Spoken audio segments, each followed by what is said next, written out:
For the latest top tips, reviews and advice, please subscribe below. Hello and welcome to Outdoors Outdoors with me, Mike. Telling you guys a bit of a review video on a product from Outdoor Revolution. So this here is the Outdoor Revolution Ozone 6.0 XTR Safari. A mouthful, no. It actually sits in kind of the top end of Outdoor Revolution's polyester range, and what I've kind of kitted you out here looks like an absolute monster. I've put every single optional extra on it itself, and we've done sort of videos about putting them up and putting the Safari sort of side awning up, the front awning up, and then the main body. But there are, so if I strip it back for you now, so if you, this is with the front, like I said, front awning and then the side canopy.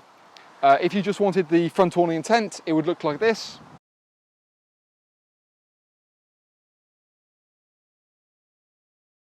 And if you'd want just the tent on its own, it would look like this. So essentially, it's quite versatile and you can make it kind of as you want it to, really. And like I said, the optional X is always nice to see it in the flesh, to see how they sort of fit with it. Now, the tent itself, like I said, sits at the kind of top end of Outdoor Revolution's range. It uses their 480 HDE double ripstop material. So again, it's a sort of reinforced fabric, it's best they sort of do in that range, really. And it's sort of built, you know, to be good quality. And the ripstop really helps to see if you get a little tear, it's not going to carry on. So there's not many sort of materials, well, many other brands anyway, apart from maybe Van Gogh, who use something like a double ripstop material on a large tent. Normally it tends to be more backpacky, small little tents that you tend to try and find that. Essentially, it's a free zone tent. So although you can't see it, sleeping, a big living area, and then kind of like a front sort of awning area, obviously minus this part as well. What you find is that it's different to other models, the fact that the front awning has a sewn-in ground sheet. Now, that can be a benefit and also can be a negative at the same point. Benefit obviously is the fact that it's all integral, it all fills with one part. It suddenly then means that if you have the door open, you've never got the option of having no ground sheet in that section. That's where really I think it not really forces your hand, but it means that by having the additional sort of awning that go on the front of it, suddenly you've got that wet zone, and you don't really have that when you've got the normal tent on its own. Alternatively, like I said, this side part here would also give you that kind of wet zone, and in terms of the pitch size, it doesn't really extend the length, it's more the width, and you know, your guide points are not coming out, they're coming out to here anyway, so it's only just a little bit further. But like I said, the versatility about chopping and changing works well, but you have to sort of consider the fact that that front area is more, I'd say, orientated to being living rather than like a cooking area. If the weather's nice like it is today, then fine, not a problem. You'll be cooking outside anyway. But we'll get into the inside of it in just a moment. The door scenario essentially is very similar to the front we got here, that you've got almost like a third, 2/3 or fully open. And again, you can sort of zip it from sort of right to left or left to right, it doesn't make a difference. So you've got versatility in that sense. Each beam's done individually, and you can pitch it, the whole, well, the main body of the tent at least anyway. I've pitched on my own in about 16 minutes, which you can see from our own at-walls pitching and packing video how quick, simple and easy that really is. It uses kind of their oxygen airframe, so nice sort of strong, oversized beams. Again, you've got their sort of dynamic speed valve, and then their sort of external inflation points. It's got a pressure release on it that if, for example, the temperature increases and the air expands, it'll let a little bit of air out to make sure the beam doesn't overinflate. It's one of those things I think that another brand does. Whether any other brand needs to do it, I don't really know, but they also offer a lifetime warranty on their beams, which is quite unique. You know, no one else really kind of offers that. The story bit behind that is almost going back to a few years ago, going back 6-7 years ago, so quite a long time ago, sort of 2012-ish, we had a few sort of niggling issues with their beams, and to sort of stamp a seal of approval on it and sort of show how, you know, they've got over that, albeit, you know, well, 6, 7, 8 years ago, they've kind of stamped a lifetime warranty on it. No, we don't get any issues with them, to be perfectly honest with you, but it kind of gives a bit more surety about the product. And normally if any issues tend to go wrong in the first year, and that's lifetime of the product, not of the user, because, well, yeah, near enough indefinitely. You've got nice sort of, obviously, easy pegging guide points and an easy point pegging rubber. All the main points around the actual tent as well, it's got these kind of webbing straps for adjusting points. It means you can sort of peg it further if you need to and adjust it at a later date if suddenly you get a little bit of give in the tent. You've got these front sort of webbing storm straps front and back to give great tension inside the roof, and they've got kind of this pre-angled kind of size where it goes sort of up, and then you've got this, that's called a safari lodge, so it's sort of like a safari tent where you've got like a picture of roof and down like that, and it's designed to give you a bit more internal sort of space because the beams aren't encroaching on you. We'll bring the camera around in a short while and just to give you a bit more of an idea. You've also got this kind of double-sided door, which you might not be able to see in just a moment. So you've got this on either side, and on the opposite side there is a little sort of canopy section which works quite nicely, and it means that this sort of double bay door, you can have it sort of halfway or sort of fully open, and the joys of it, you have a sort of a small entrance when you need to get in and out. Open it fully up and you've got a mesh door behind it to give that airflow running throughout the tent as well, so that's also a nice big benefit. There's a little ventilation point in both sides of the canopy section. Again, we'll probably go into more depth when we sit a bit easier on the inside. And you also got these tinted windows, so the tinted windows kind of gives you a little bit more privacy. You still get vision into it, but it just takes a little bit of the sunshine and the glare off. Thank you. You've got low-level ventilation as well beneath the bedroom section as well to help give a circulation of air to sort of help fight condensation, and there's also a nice big air vent right at the back. But let's talk through a few more features about the ozone as we head into the inside of it. So now we're in the ozone, you can kind of get more of a feel for the sort of space you got inside of here, and as you sort of look on, the first thing I think is it's like a sea of doors. You've got 1, 2, 3. Immediately with the front awning, it makes that point. But having sort of ba-bum, ba-bum, ba-bum, you know, it just gives you the option of sort of sealing everything up or having separate areas for different stuff. So it's quite good. It's also worth mentioning they do a new special edition 8.0 ozone, which is quite quirky in a way. So it's got a little side pod on it, and for me, it's quite expensive for what it is. It's definitely something very different on the market, but this is sort of the bread and butter. I think price orientated is this one that's more competitive with what else is out there on the market. The front doors can be also open to a third, sort of 2/3 or fully open. And the other thing you can do as well is because you've got extra zip pullers, you're allowed to sort of kind of do like a veranda kind of style. So you can sort of take that part down, sort of fold that over, have a bit of an airflow coming through into the actual tent itself, without having to worry about sort of the dogs escaping or the kids getting out. Each individual kind of point has also got a little plastic clip, so it means that when you have it down a certain way, you haven't got to worry about, you know, all of the zip holding on that point. So when the wind comes, it's not going to suddenly try and drag itself across. Plus, I find actually it makes it much easier for zipping the doors back up, just because it's taking the strain, it's getting the fabric in the right position. And again, it just means you can sort of completely unzip it back, undo the clip, take that door kind of almost all the way down, unpeg it, and then it can sort of roll in the corner. And because you've got a sewn in ground sheet in this particular point, you've got a full-on zip that goes along the bottom of the tent as well. So there's an actual zip that runs that way. And there's 2 zip pullers, so you can go right to left or left to right, so you can kind of treat it as you want to. If you want to, you've got toggle points to sort of chuck it in there, or as I'm doing now, bung it in the corner, out of the way. You haven't got to worry about it. So now we kind of open up into the main body of the actual tent itself, and you can sort of see a bit more width. You've got a kind of safari kind of size, and even though that certainly helps to give you better interior height, I still wouldn't say it's as sort of boxy as something like the Vango models. You know, if I'm about 6'2", in the corners here I'm crouching down a little bit to get, I'm not quite in the middle, and then you're a good metre away from the end. So it's not as effective as that. It sort of certainly helps to give a bit more better height. But it's not, you know, you probably see it from other videos as well, it's not as sort of upright and points across really, but it still works really, really well. You've got, there are features on this that you don't get in every model, which also makes it different. So You've got mesh sort of in the top compartment in both sides, and then so you've got the curtain, you've got sort of the normal blind as well to see like when you don't want that ventilation. So it kind of orientates this area for a bit more sort of cooking-esque. Like, so be careful with the sewn-in ground sheet, which is again quite a unique feature to this model. You've also got extra blinds that you can sort of zip upwards.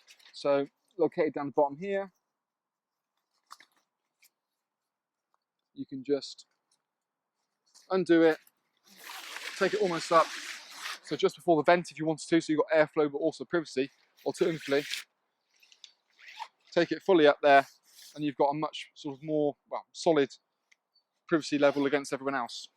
You can go quirky, go out halfway, or I don't know, do whatever you like really. So that's one of the sort of big benefits to zip up curtains. And then when you're done with it, you just sort of roll it away into a little pocket down the bottom. And there's a little retainer as well, just to kind of keep it all at bay. So feed that through. And zip up the excess. There is also a bedroom you can put in kind of the front section. So if you wanted to make it almost like, well, an 8 berth, you can put an extra bedroom in here. So if you want a horrible teenager, you want them out of the way, literally toggles in here. So it means you've still got loads of small awning space, but it just gives that extra bit of flexibility. The divisional door between kind of the awning section and living area, which is this bit here, it's almost your full frontal mesh door. So you've got the versatility that that's your main barrier against bugs. So when you have the sort of front door open like we have here, and you're sort of in this section at night time, you can zip this completely up and you've got, you know, everything is then completely bug proof.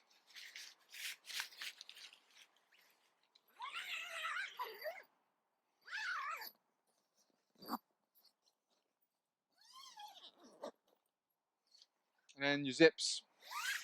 So like I said, you've got a full mesh barrier right against the door. What I'm going to do for the time being is just completely roll this back. Again, you've got sort of a central door opening, or if you really wanted to, in fact, what I'll do, you've got the ability to kind of make this completely open. So again, you can have a solid panel that side, unclip this, kind of roll that back to make a bit more of a kind of a sort of a partitioned airway. Alternatively, what you can also do as well, if you want to sort of make this as, like I said, a massive kind of internal living area, the main zip itself, the partition comes completely out. So I can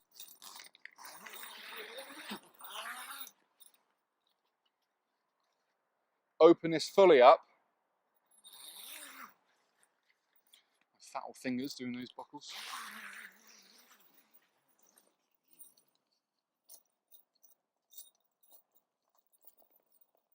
So that point comes off there, and you can take that bottom panel off as well.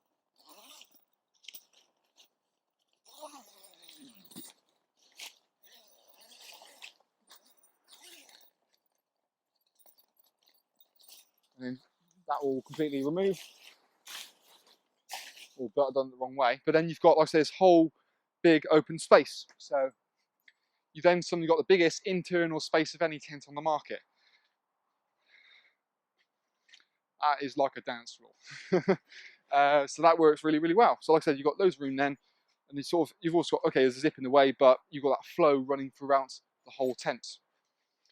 You've still got key things like sort of hanging points for lanterns, Velcro tabs leading down to sort of cable entry points positioned behind the bedroom. Again, space-wise decent. You've also got a unique skylight in the tent, so you can get a bit more additional light inside of here. You can buy what they call like a lounge line, it's like an internal roof lining, which will kind of cover that. So if you don't want that feature, you know, again, you have to buy the lounge line to get that sorted. The bedroom scenario at the back here, we've got some darkened bedroom inners, which is really nice as well. And then it's positioned into a 6 berth, so a 135, 135, and a 140 in the middle. Each individual bedroom's got its own hanging point for a lantern. Big mesh part right at the back for airflow to help sort of condensation. And even things like there's little storage pockets located down the side of here as well. What you also see, which you don't on most other Outdoor Revolution tents, is you've also got a mesh panel built in to the bedroom door. So you've got a mesh panel coming straight through there. So again, you can get ventilation, or if the bedroom's a little bit too dark for you, because it is admittedly darker than other models in their range, you've got a little bit of light coming through, so the kids haven't got to worry about it. And all of it goes down into this little storage pocket located down here.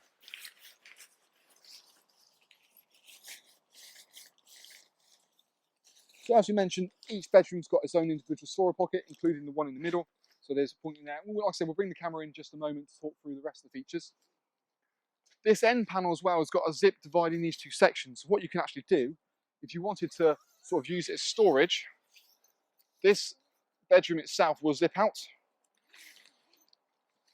So you can zip it out, take it down, and then it's just going to be almost just tent space in there as well.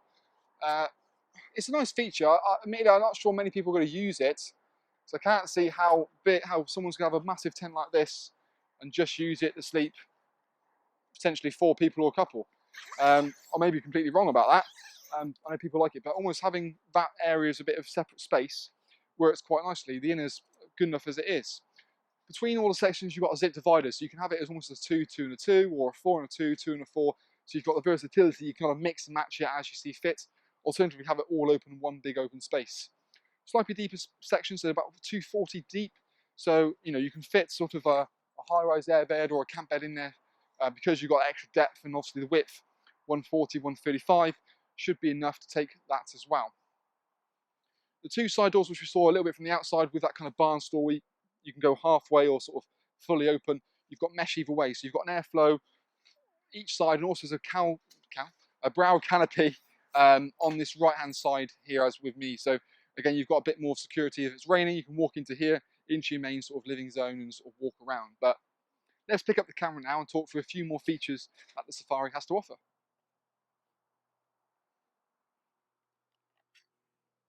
So probably get a bit more of an idea about it. So so from this point here, you can see where the front canopy lies, and it almost encroaches a bit into the space. The front canopy as a guide is basically the same depth as you get with the actual canopy that's built onto it. But like I said, you've got that kind of sealed in area, and then sort of that ground sheeted area if you wanted it to. On the inside, you can see the 2 zones, so the zip divider sort of quite happily equals that off. The mesh side door in there as well, crystal clear windows, and there's actually a window, but you can't really see it because the canopy's in the way. As we sort of head back, it just keeps going, going, going, going, going, going, and then we're in the bedroom. So really nice and deep bedroom. You've got the mesh side door, and I've got it positioned as we saw from the outside initial start window with that additional sort of canopy on the side. And you've got windows either side. So you've almost got like almost not quite a 360 degree, but a nice big sort of airy view around the campsite. So you can make sure where the dog is, or the kids for that matter. Bedrooms, like I said, were darker, sort of slightly darker material. You've got a big mesh vent at the back, and there's even sort of side mesh vents as well to help with the sort of the air. Storage pockets down the bottom. There's also a cable entry point located just in that pocket down the bottom, so you can charge your main sort of appliances in the bedroom section, so your phones and things like that in the middle of the night. Color coordinated bedroom toggles, so you can see what goes where. And again, you've got the little Velcro tabs. Located on the side here, you've also got Velcro for kind of their up and down lighters that Outdoor Revolution do. So a way of like an upside down lampshade to sort of flood it with light. Plus the fact you've also got little toggle points here, so it's like doing oxygen storage pockets, so you can get organise the pockets on the beams, is what I'm trying to say. When we come out the side door, you can kind of sort of see the actual sort of width, and if I keep going like that, like I said, when you've got the front awning on the section, it is big. That is an absolute beast of a tent. It actually looks almost like perfectly symmetrical when you go right down the middle there. Like I said, you take that sort of whole kind of front section off here, so that will go, and when you can see that the slope of the window, for example, that's where that tent will actually start. As we sort of come out and round, you can probably see the depth of that point where we got. So you can go all the way through, and then you've got that sort of kind of side canopy, which I've sort of pegged out as per some of the other videos. But this sort of area is obviously nice and big. It gives you that sort of bit more space that you can actually sort of, like I said, have an outside sort of sheltered cooking or communal area that works quite nicely. And then the back of the tent, you've got those big ventilation points down the bottom, as well as little kind of little stays, if you will, to kind of keep that vent quite happily open. You can see it sort of just clips onto the top to the additional canopy, but you can see that from our own little video we've done about pitching it all. And you've got sort of air vent after air vent. So that kind of gives you a bit more idea about it in depth. If you've got any more questions or queries, you can always check the link via our below to our website, which has all of the sort of floor dimensions, all of the information that you need, the spec, the sizing, the, you know, you've got a roller bag as well, which we have also not mentioned. But of course, check out our own pitching and packing video as well for me putting up the actual tent, done a separate one for the awning, and then done a separate one for the side canopy. So you can sort of see how each component works, how it attaches on, and just generally what sort of time consuming. So I'd say, like I said, done this about 18 minutes, 16, 18 minutes to do the main body of the tent. The extension, albeit talking a lot of time doing it, I'd say you can get it done in about sort of 3 or 4 minutes, and then the side bit again about 3 or 4 minutes. So in under half an hour, you could have this set up, which means it's great for a week or even a weekend, albeit a lot to take for a weekend. So really, I think a week or 2 weeks, you know, you've got plenty of space, certainly internally, and also size. But have a look on also the pricing we've got on the system as well as package deals we offer with all the components that we've been talking about. But yeah, that's kind of our little video review on the Ozone Safari 6.0 XTR model. So thank you for watching.